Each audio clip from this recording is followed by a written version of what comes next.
Il y a très longtemps, un roi et une reine régnaient sur un royaume éloigné. La reine était gentille et tout le peuple l'adorait.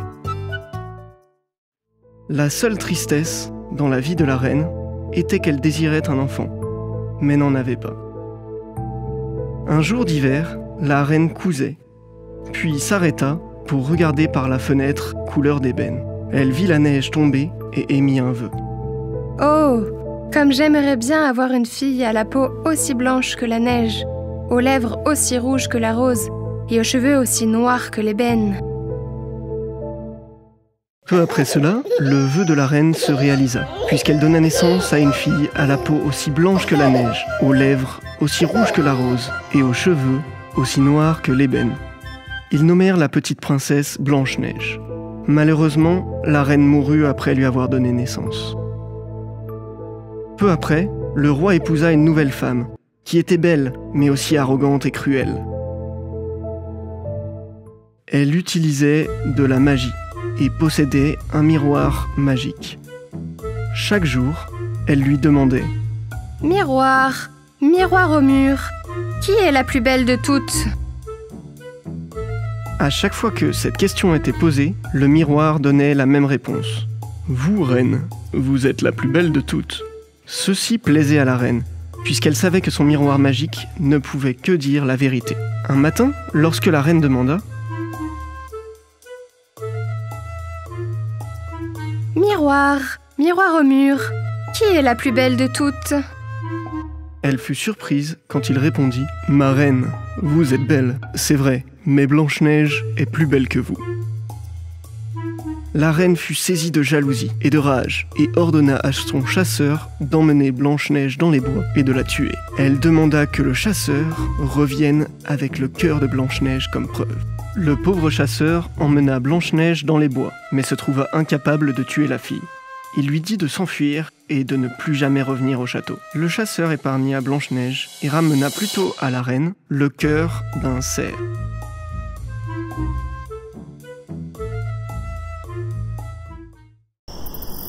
Blanche-Neige, qui était à présent toute seule dans la grande forêt, ne savait pas quoi faire. Les arbres semblaient murmurer entre eux, effrayant Blanche-Neige qui se mit à courir. Elle courut à travers des cailloux et épines aiguës. Elle courut aussi loin que ses pieds pouvaient l'emmener, et au coucher du soleil, elle vit une cabane et y entra pour se reposer. Dans la cabane, tout était petit mais propre. Il y avait une petite table en bois avec 7 petits plats remplis de nourriture. Près du mur, il y avait 7 petits lits, tous en une rangée, couverts par des édredons. Parce qu'elle était très affamée, Blanche-Neige mangea quelques légumes et un petit pain de chacun des petits plats. Après cela, parce qu'elle était très fatiguée, elle se coucha sur l'un des petits lits et s'endormit profondément. Pendant la nuit, les propriétaires de la maison rentrèrent tout en chantant. Ils étaient 7 nains qui creusaient les montagnes à la recherche de l'or. Aussitôt qu'ils rentrèrent à la maison, ils remarquèrent que quelqu'un était rentré. L'un d'eux dit « Qui s'est assis sur ma chaise ?» Puis un autre dit « Qui a mangé dans mon plat ?» Puis un autre regarda son lit et trouva quelque chose. Tous les 7 nains vinrent en courant, et ils crièrent d'étonnement « Oh mon Dieu, cette petite fille est très jolie !»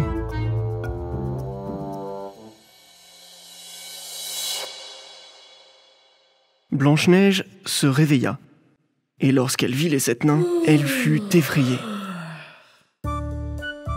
Mais ils étaient gentils et demandèrent « Quel est ton nom ?»« Je suis Blanche-Neige. »« Comment t'es-tu retrouvée dans cette maison ?» Blanche-Neige leur raconta comment sa marâtre avait essayé de la tuer et comment elle avait trouvé la petite cabane.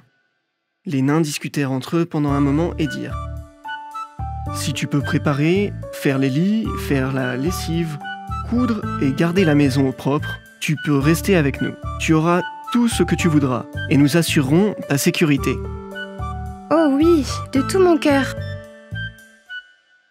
Parce que Blanche-Neige adorait vraiment prendre soin d'une maison. Ainsi, Blanche-Neige vécut dans la joie avec les nains. La reine demanda alors à son miroir « Miroir, miroir au mur, qui sur ce territoire est la plus belle de toutes ?» Il répondit: « Vous, ma reine, vous êtes belle, c'est vrai. Mais Blanche-Neige, au-delà des montagnes, avec les 7 nains, demeure 1000 fois plus belle que vous. » Ceci énerva la reine. Elle savait que le miroir ne mentait pas et se rendit compte que le chasseur lui avait menti et que Blanche-Neige était toujours en vie.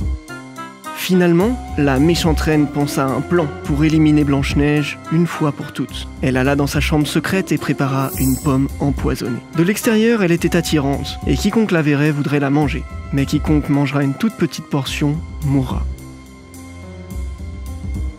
Colorant son visage, elle se déguisa en une vieille femme colporteuse, au point où personne ne la reconnut.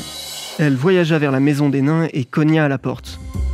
Blanche-Neige sortit sa tête par la fenêtre et lui dit: « Je ne dois laisser personne entrer. Les 7 nains me l'ont interdit. »« Pas de problème. Je vais rapidement me débarrasser de mes pommes. Tiens, je te donne l'une d'entre elles. »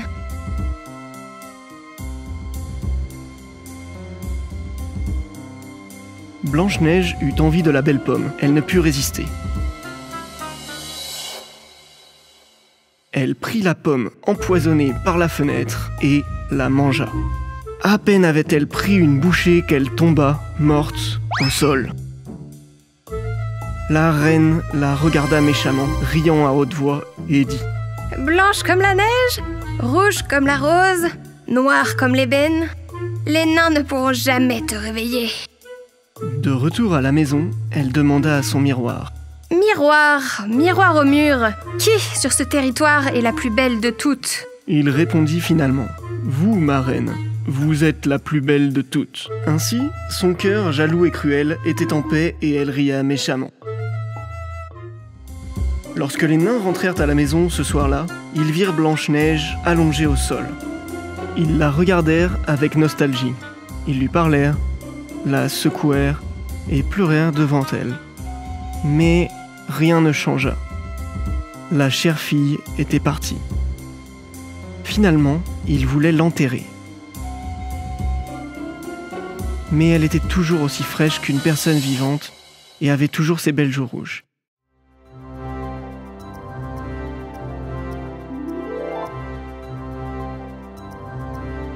Ils dirent: « Nous ne pouvons pas l'enterrer à un endroit sombre. » Et ils firent un cercueil en verre transparent afin qu'elle puisse être aperçue de tous les côtés.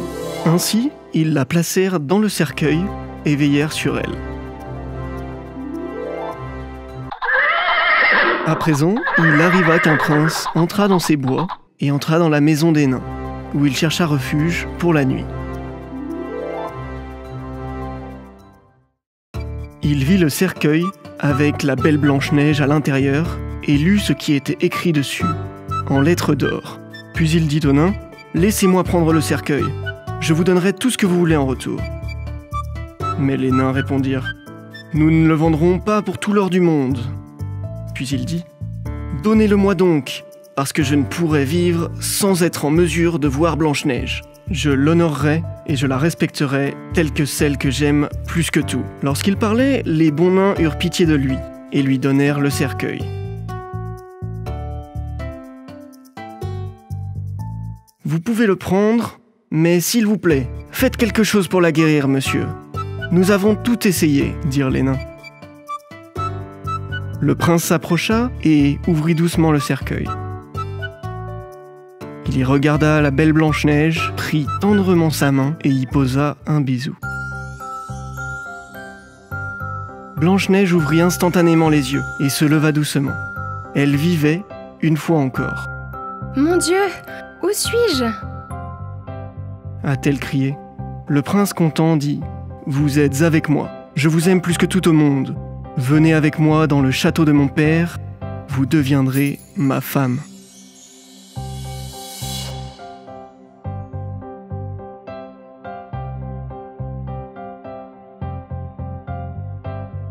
Blanche-Neige l'aima et le suivit.